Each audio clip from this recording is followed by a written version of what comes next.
¿qué errores has tú detectado que las marcas cometen cuando tratan de dar este twist? Que no preguntan y no saben. Y entonces muchas veces caemos en creer que como somos personas tan creativas y tenemos los recursos y hay todo un equipo de 10 personas que vienen de Argentina y de México y de Estados Unidos, lo sabemos todo, ¿no? Porque además se nos ocurre la super idea y seguramente ya la probamos con un focus group de 10 personas y la probamos entre nosotros, creemos que es buena y se va. Justo hoy, antes de venir para acá, veía que MAC en Colombia decidió realizar una campaña donde contrató influencers, mujeres, y les decía que en sus historias subieran que les habían robado sus nudes o que habían filtrado sus nudes. Es decir, nudes son estas fotografías de cuerpos de las personas sin consentimiento. Y la siguiente historia, el día siguiente era, ¿ustedes creyeron que eran mis nudes? Por supuesto que no, eran los labiales en toda la gama de tonos nude que tiene MAC. Entonces, sigues pensando, ¿de verdad en el 2025, en el contexto que estamos viviendo además, de violencia digital, no? ¿Te subes a eso? Y además tú también como influencer, ¿crees que es algo chistosito? No puede pasar. ¿Qué hubiera pasado si hubieran tenido a lo mejor un poquito de mujeres con alguna perspectiva distinta? Miren, ya no estoy diciendo feministas o personas que defienden los derechos, pero alguien que al menos está como mucho más en contacto con la realidad de las personas, que les pudiera dar este insight de si hacemos esto nos van a bajar la campaña y va a ser una crítica feroz. Amazing Retail es el espacio creado por Getin, la plataforma líder en Retail Analytics en México y Latinoamérica. Bienvenidos a un nuevo episodio de Amazing Retail, el podcast donde analizamos los datos y tendencias que están transformando la industria del retail. Yo soy Francisco. Y yo, Anabel. Recuerden escucharnos y vernos cada martes en punto de las 6 de la tarde en YouTube o en sus plataformas de audio favorito. Hola, Anabel, ¿cómo estás? Bien, Frank, aquí, emocionada por otro episodio más. Otro episodio más y además tenemos cartelera nueva porque se viene el mes de la mujer, entonces tenemos varios episodios enfocados en este tema que la verdad nos da muchísimo gusto poderle dar pues, la relevancia que se merece. Y como bien lo comentas, justo empezamos este mes con un capítulo que me llena de alegría porque hay que pensar cómo las marcas logran abordar el tema de igualdad de género. Sí, para eso traemos una invitada que es experta en el tema y queremos dar la bienvenida a Ana Laura Ramírez. Muchas gracias por estar aquí, Ana Laura. Gracias. Y bueno, mencionando un poquito sobre ti, eres comunicóloga y activista con más de 10 años de experiencia en comunicación estratégica, creación de contenido y defensa de los derechos humanos, ¿no? Especializada en género, diversidad e inclusión, y también has diseñado y ejecutado campañas innovadoras para empresas, agencias y organizaciones de la sociedad civil, promoviendo narrativas inclusivas en la publicidad y la cultura. Pues de verdad, un honor para nosotros tenerte por acá. No, hombre, muchísimas gracias a ustedes por invitarme a este espacio y por hablar sobre todo de temas tan importantes durante todo marzo.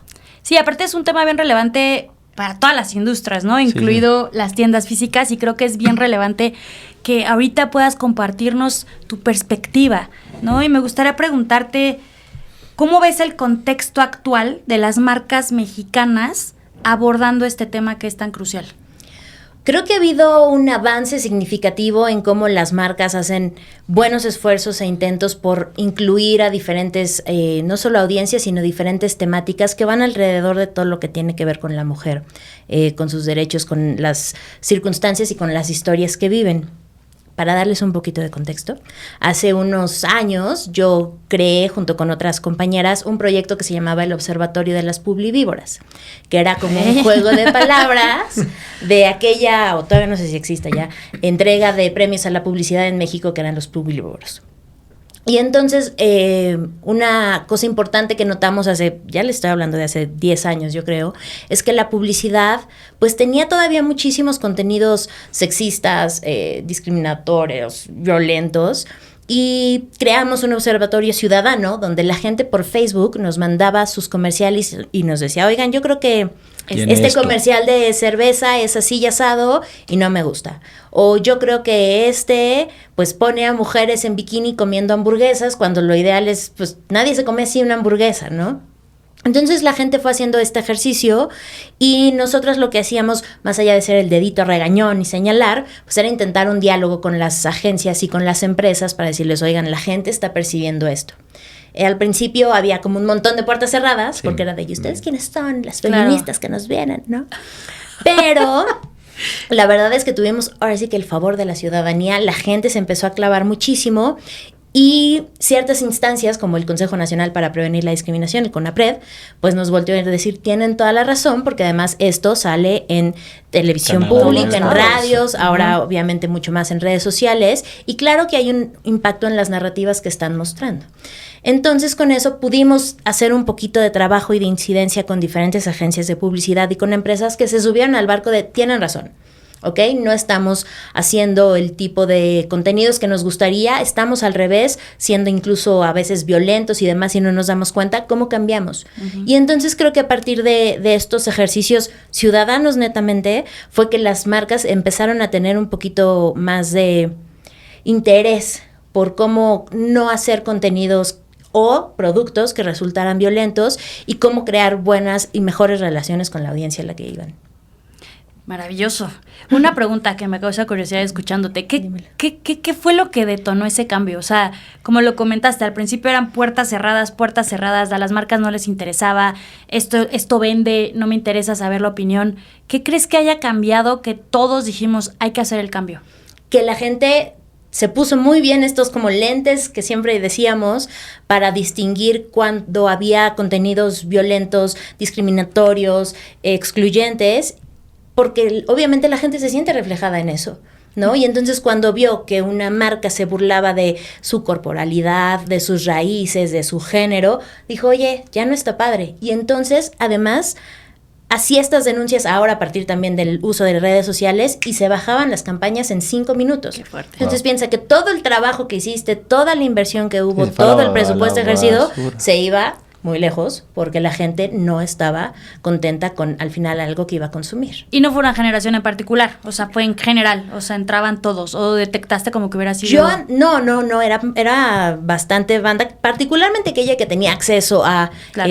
cosas como internet, redes sociales, que además estaba en contacto directo con lo que consumía, programas de televisión, comerciales y demás, y ahí fue cuando fue como todo este proceso, y además es un proceso que yo siento fue regional, porque mientras nosotros trabajábamos aquí de manera en México, pues, en Argentina también Había sucedía, otro grupo y ya. nos llegaba de repente gente de Bolivia que nos decía, oigan, ¿podemos replicar la estrategia? Pues claro, el chiste es ahora sí que hacer alianzas.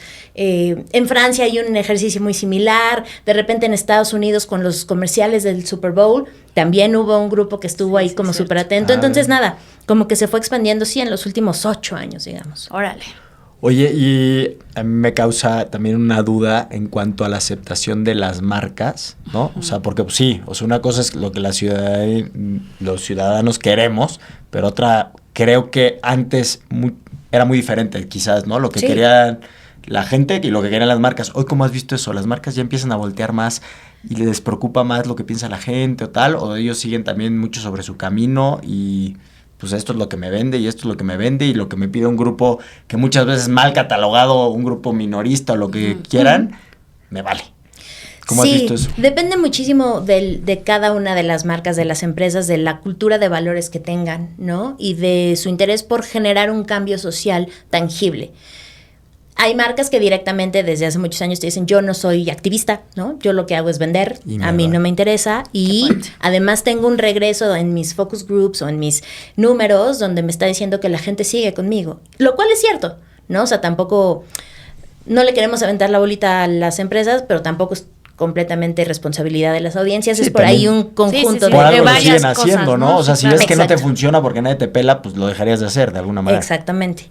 Sin embargo, creo que hay otras que han entendido muy bien como este cambio de chip, que han tenido la posibilidad de ver además que su impacto es muy grande. O sea, estuviéramos hablando de algo que es temporal y se acaba, órale va. Pero de verdad, todo lo que tiene que ver con publicidad, marketing, el alcance que tienen las campañas, las ventas, sí pueden ver ellos que ayudar a hacer este cambio de narrativas hegemónicas, es decir, aquellas narrativas que están como superimpuestas y que nada más benefician o retratan a un sector de la población, les viene bien, ¿no? Y viene bien incluso no solo para lo que están contando, sino para las acciones y las Se valora ejecuciones más, se que hay valora adentro más, de ¿no? una empresa.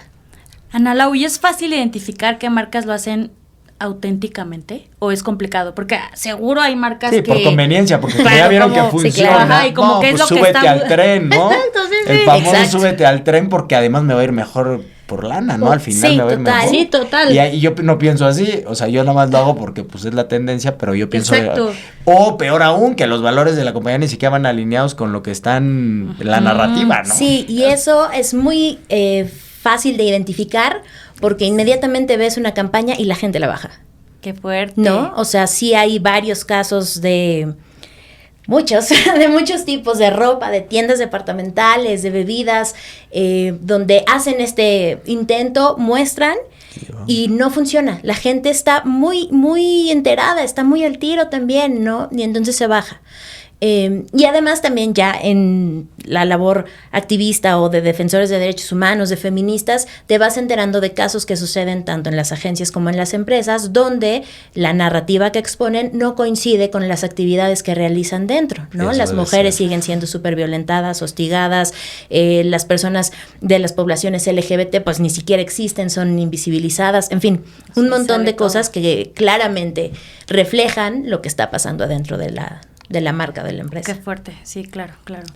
Y digo, ahorita no soy experto en el tema ni mucho menos, estoy lejos de serlo, pero un poco ¿cómo crees que el mensaje que Estados Unidos mandó, porque justo lo platicamos Anabel y yo hace 2 semanas, vimos que todas las marcas lanzaban un comunicado que ya en sus políticas, o no, te digo, no lo leímos a Sí, detalle, no lo pero vimos, sí, pero estuvo que ya no iban a hacer nada de inclusión, nada que lo quitaban como de su calendario, si lo quieres ver así, ¿no? Entonces, ¿tú crees que eso pues es como un retroceso? O sea, al final, a ver, ni debería ser impuesto ni nada, debería ser por convicción, por lo que yo creo, ¿no? No deberías andar presumiendo si lo pones, lo quitas o tal, simplemente lo haces y ya. Sí. ¿Por qué se pasó esto en Estados Unidos? Pasó por una iniciativa de Donald Trump, Sí. que fue el que quitó toda diversity, equity, inclusion en todo lo que tiene que ver con eso. Por un malentendimiento de qué significa que existan estas áreas y coordinaciones en las empresas.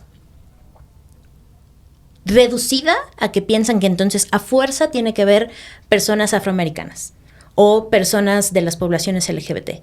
Y no, quienes nos hemos dedicado a esto y quienes particularmente tenemos esta perspectiva de derechos humanos, lo que estamos haciendo es buscar todos esos espacios que han sido negados para todo tipo de poblaciones.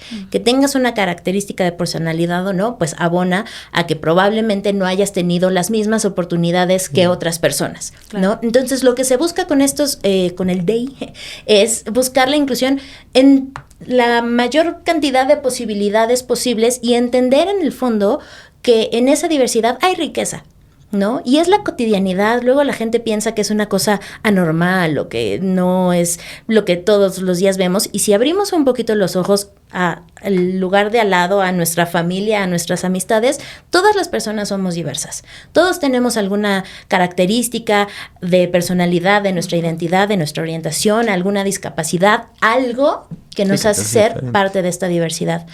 Veo que es un gran retroceso. Sí se ha trabajado muchísimo para que todas las personas, y eso tiene que quedar muy claro, sí mujeres, pero también personas género diversas, pero también personas con discapacidad, pero también personas migrantes, pero también personas indígenas, que todas puedan llegar a esos espacios a ejercer algo, en este caso tan simple como sus derechos laborales, Claro. ¿no? Entonces, para mí, efectivamente es un retroceso. Marca un poco de el contexto que estamos viviendo, de un poco de polarización, un poco de avance de grupos antiderechos, un poco de grupos muy fundamentalistas que están buscando otra vez volver a lo que antes creían que era lo bueno o lo positivo. Sí, qué fuerte. Ana Lau, cambiando un poquito de tema, Cuéntamelo. o bastante. También para que la audiencia se dé una idea, valdrá mucho la pena que nos cuentes algún caso de éxito de cómo algunas marcas han logrado este objetivo. O sea, como para que ellos tomen una referencia Sí, y en digan... positivo, es- algo padre, ¿no? Porque Claro, también hay casos padres. Totalmente, y que vean que es posible, ¿no? Que no es algo imposible de yo cómo le voy a hacer, cómo puedo mi marca aportar en esa parte. Creo que hay varios ejemplos y luego las personas pensamos que para hacer un cambio tiene que ser de verdad Sí, algo no. 360, Un bombazo, brutal. ¿no? Ajá. Y no, a veces de verdad con pequeñitos cambios las cosas suceden. Pienso mucho que de los primeros ejemplos que empecé a notar fue de una marca de bebidas polvito agua. La puedes decir, perfecto. De Tang, que mostraron a niños, niñas, niñes en el Monumento a la Revolución jugando, haciendo todo, es decir, usualmente estábamos acostumbrados a que las niñas ballet, los niños fútbol, no, hombre, acá había niñas en patineta, niños jugando en círculo, y ese pequeño cambio ya es un montón, ¿no? Porque la narrativa está cambiando, está diciendo todos los juegos son para todas las personas. Pienso en otro gran ejemplo de Cloralex. Ellos sí se subieron un poco al tren, dijeras tú, para el 8 de marzo. Claro, es que en general pues marzo sí, es también. el mes donde vamos a ver un montón de marcas subirse al tren, intentando hacer buenos esfuerzos, otras nada más subiéndose. Sin embargo, para mí, Cloralex hizo un gran ejercicio porque utilizó el humor. Y para mí el humor es una herramienta que hace este giro de tuerca y que logra que la gente entienda los contenidos, las ideas desde otro punto de vista. Ellos lo que hicieron fue crear Cloralex para hombres en este comercial. Y entonces se burlaban muchísimo. Se burlaban muchísimo de cómo a veces las marcas quieren ser para hombres y para mujeres en pleno siglo XX, sí, ¿no? Entonces, lo que hicieron muy bien fue crear este producto falso y lo anunciaban con un hombre que utilizaba su escoba como espada y, ¿no? Era muy divertido. Terminaba el comercial así, este giro de tuerca, diciendo que no era necesario tener productos de hombre o de mujeres para ayudar en las tareas del hogar, que es de todas las personas. Entonces, además, en esta premiación que hacíamos, ese comercial fue muy bien recibido. Claro. O sea, la gente de verdad aplaude que se normalicen las condiciones cotidianas de vida y me parece que ese fue un gran ejemplo.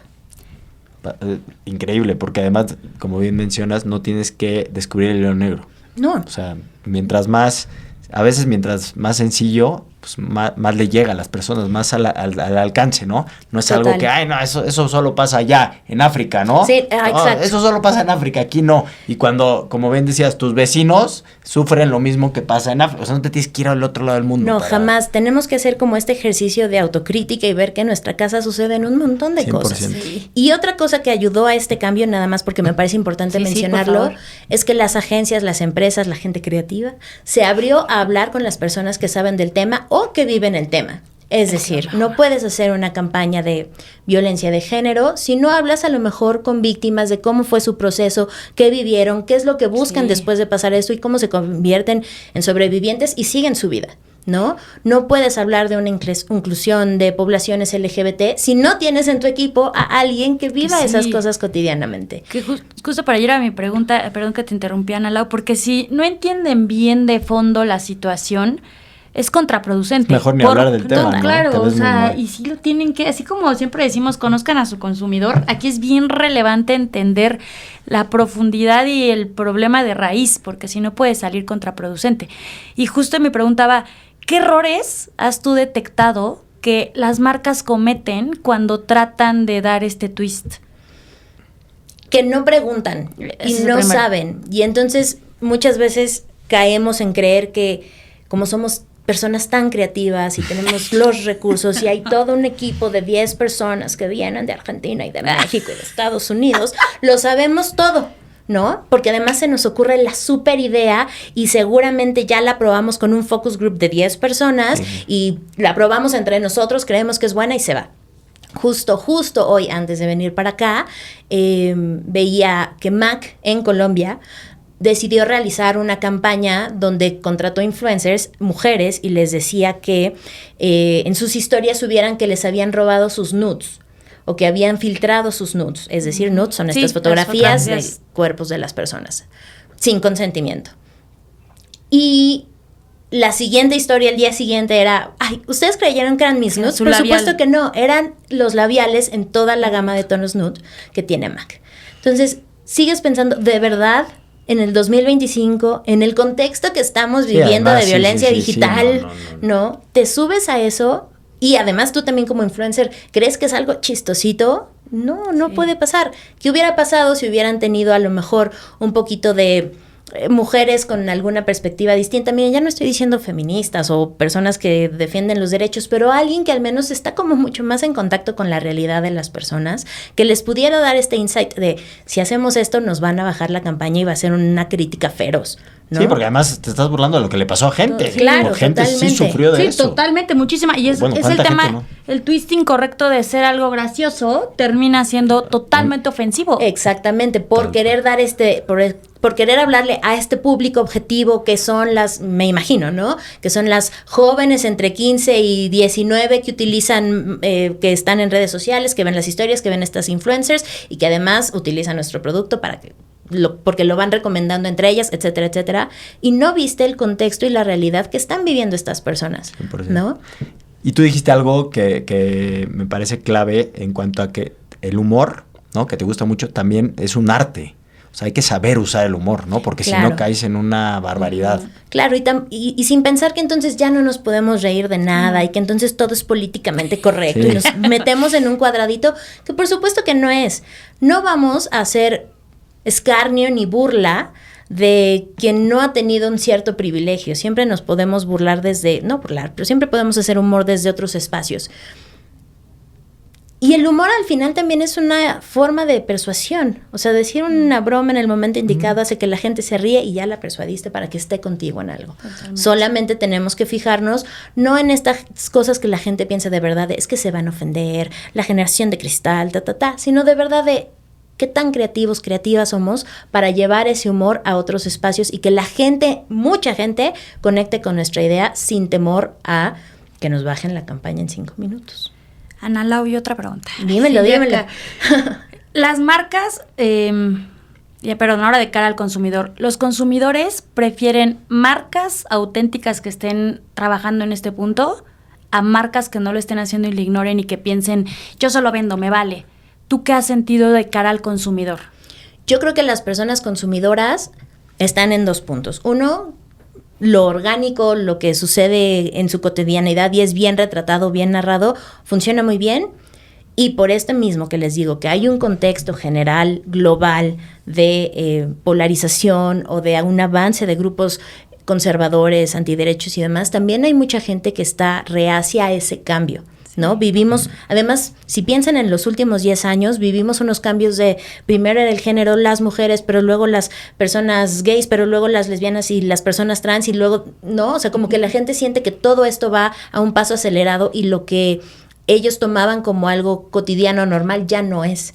Y entonces se sienten un poco atentados contra sus formas, contra sus valores, contra la familia, etcétera, etcétera. Su educación, tradición. Exactamente, ¿no? Porque es algo, pues, a veces temeroso de ver el cambio de esta manera tan rápida.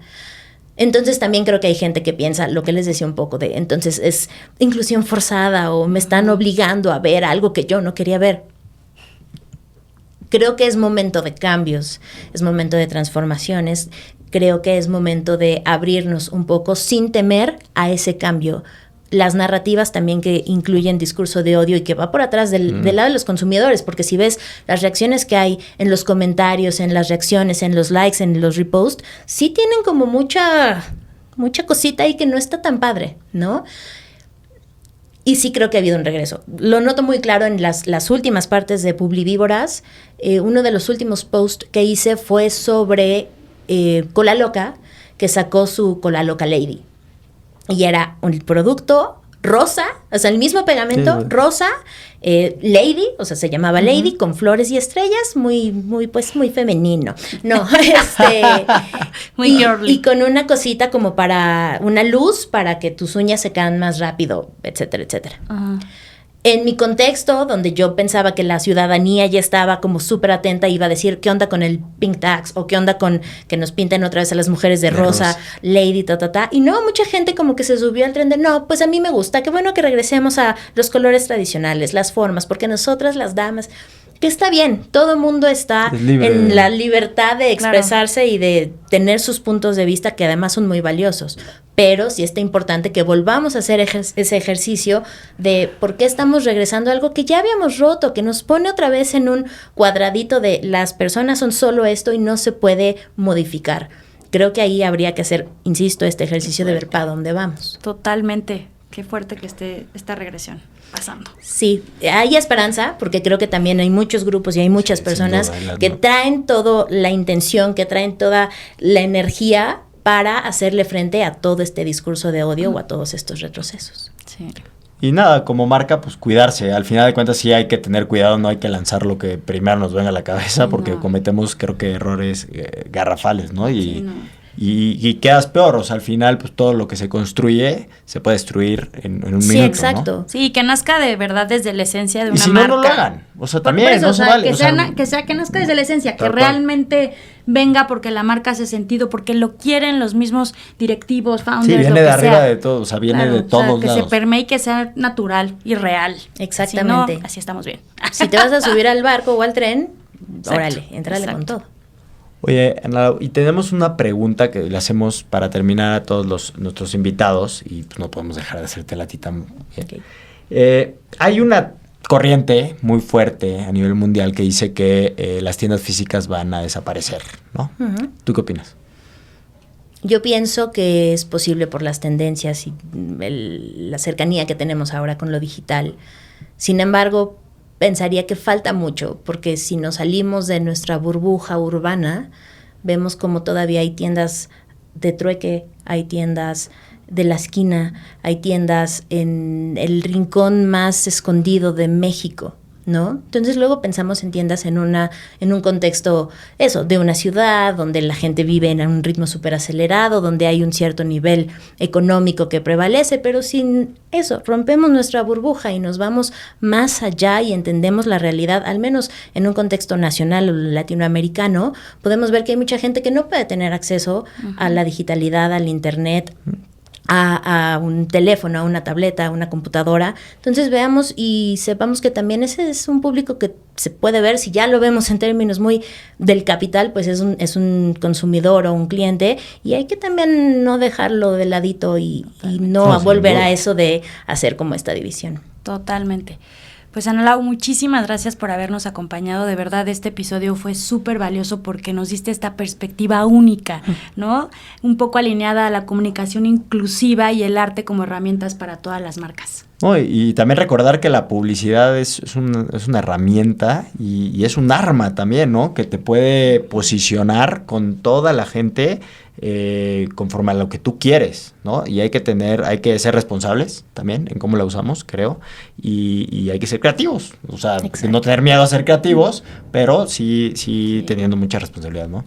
¿Algo que quieras decirles como mensaje final? Exacto, no le tengan miedo al cambio y acérquense a las personas que han trabajado con estos temas desde hace mucho, personas que defienden derechos humanos, mujeres feministas, personas víctimas o sobrevivientes, personas de las poblaciones LGBT, mujeres, infancias, personas con discapacidad. Pregúntenles, hablen con ellos y tengan una perspectiva mucho más grande para que sus narrativas y sus creaciones sean exitosas. Muchas gracias. Muchas Gracias Ana a Lau. ustedes. Pues bueno, recuerden suscribirse a nuestro canal de YouTube y escucharnos en las plataformas de audio preferidos. Nos vemos el siguiente martes con un episodio nuevo de Amazing Retail Podcast. Cuídense mucho. Bye bye.